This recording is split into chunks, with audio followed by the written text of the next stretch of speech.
steps from the Capitol in Cheyenne with reporters in your hometown. These are the top stories from the Cowboy State Daily News Center. It's time to take a look at what's happening around Wyoming for Wednesday, November 12th. I'm Mac Watson. This newscast is brought to you by the University of Wyoming Center on Aging. Did you know that 1 in 3 Wyoming adults have pre-diabetes and don't realize it? Are you tough enough to know your numbers? Take the quiz at findoutwy.org. After 46 years in Colorado Springs, the Professional Rodeo Cowboys Association and Pro Rodeo Hall of Fame are considering a move to Cheyenne. Cowboy State Daily's Renee Jean reports the move makes a ton of sense. This is a perfect matchup. I mean, Cheyenne is where the daddy of them all, the big rodeo, Cheyenne Frontier Days is. I went and looked at the Hall of Famers. A lot of them, if they aren't from Wyoming, they still went to Wyoming for Cheyenne Frontier Days and won a buckle there. Plus, Colorado Springs is more focused on being the Olympic city rather than being the rodeo city. If you brought the Pro Rodeo Hall of Fame to Wyoming, it's like bringing the NFL here. Professional rodeo is our sport. And so a lot of people are seeing this as like, well, hey, how come no one ever thought of this before? Economic development entity Cheyenne Lead's CEO Betsy Hale tells Cowboy State Daily that one of the reasons the PRCA is seriously considering a move to Wyoming is that it's outgrown the space in Colorado Springs.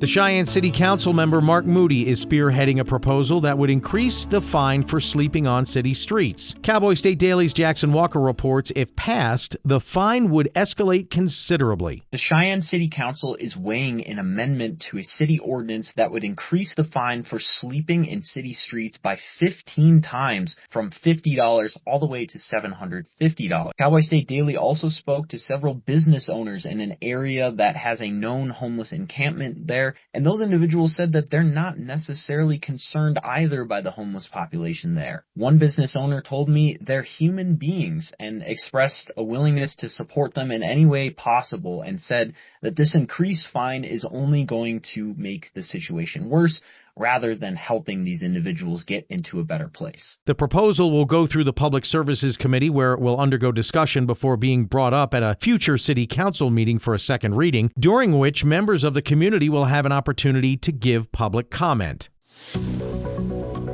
The 10th Circuit Court of Appeals ruled Monday that a marketing company suing Kanye West's 2020 presidential campaign, which was registered here in Wyoming, failed to show it was cheated out of payment. Cowboy State Daily's Claire McFarland reports that it was upper to prove there was a contract. The appeals court both said, whoa, this company failed to show that there was ever a contract between it and Kanye. They might have had some understanding with this other company that was doing services for Kanye 2020, but the company that's actually suing failed to show a contract with Kanye West, and so their case is going to rightfully be dismissed.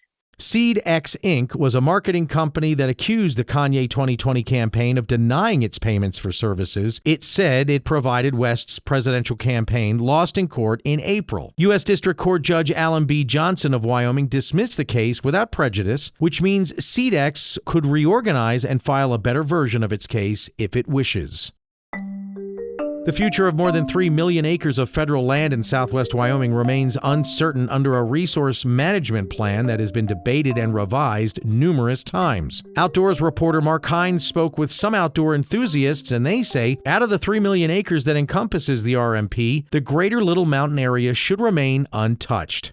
There's one area kind of in the middle of that, about a 500,000 acre area called the Greater Little Mountain area. And the consensus with that seems to be no matter what else we do with the rest of this area, let's leave this more or less intact. Let's not touch it. Let's not go in there and put in a bunch of energy development or roads or subdivisions or whatever. Let's leave it the way it is because it is a special area. And I talked to a couple of guys, one guy who lives in Green River and another who lives in Rock Springs, about how even going generations back in their family, this has always been kind of a little mini wilderness where everybody's gone to get away from everything or go hunting or hiking or whatever they do. Proposed revisions of the Bureau of Land Management Rock Springs RMP has sparked a heated debate over the past few years, with many Wyomingites claiming that the BLM's preferred alternative is too restrictive and would stifle local economies. I'll be back with more news from Cowboy State Daily right after this. Right now, there's a powerful chance to change a life, maybe even save one. The Wyoming Rescue Mission is offering a unique opportunity where every dollar you give is matched, doubled, to bring hope to those in desperate need. But time is running out. They must raise $175,000 by May 31st for our neighbors who need it most. Please go to wyomission.org/donate. Help bring comfort, dignity, and a second chance. That's wyomission.org/donate. Cowboy State Daily News continues now. Military service has been Mark Fenning's life since the day he was born in an army hospital in France. Cowboy State Daily's Greg Johnson reports that along with 300 others packed into the American Legion Post 6 meeting hall in Cheyenne on Tuesday, Fenning said he felt like celebrating. Veterans are really quick to say it's good to remember those who died, but that's what Memorial Day is for. Veterans Day is a celebration, but it's not, you can remember everybody who served, but it's not a solemn event. They celebrate. Wyoming American Legion Department Commander Russell Stafford tells Cowboy State Daily that it's sometimes easy to pick out the veterans in a community because they're the ones who are the first to help out, volunteer, or become first responders.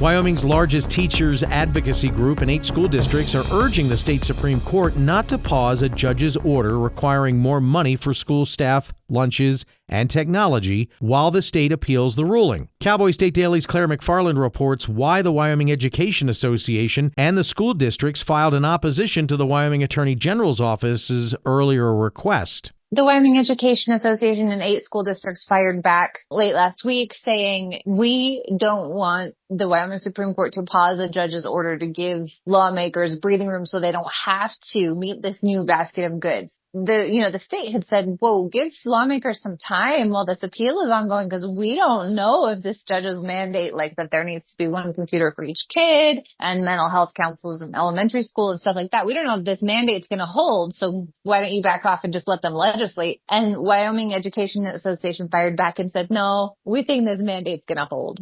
The motion claims the state is likely to win its challenge and in so doing, win back more legislative autonomy on how to fund schools.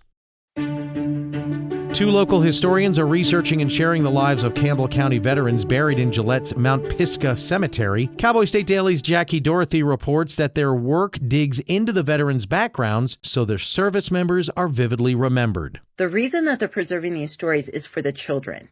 It's for our future, so they will have this connection to these servicemen and women who served during wartime efforts and who gave and sacrificed so much.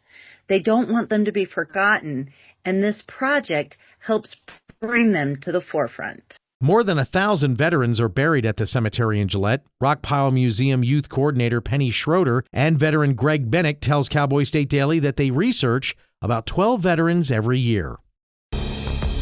And a pair of brawling mule deer bucks crashed through a plate glass window and ended up in the basement exercise room of a home in Roxborough Park, a semi-rural neighborhood in the Denver area, on Sunday. Cowboy State Daily's Mark Hines reports the how and why these 2 bucks got into this predicament. Mule deer and the rut, that's the mating season, so you get bucks sparring with each other, fighting with each other. Yeah, 12:30 a.m. Sunday morning, a couple deer ended up crashing right through a window and into a basement exercise room in a home there. A spokesperson for the West Metro Fire Department tells Cowboy State Daily that the pair were safely tranquilized, hauled out by firefighters, and set free again.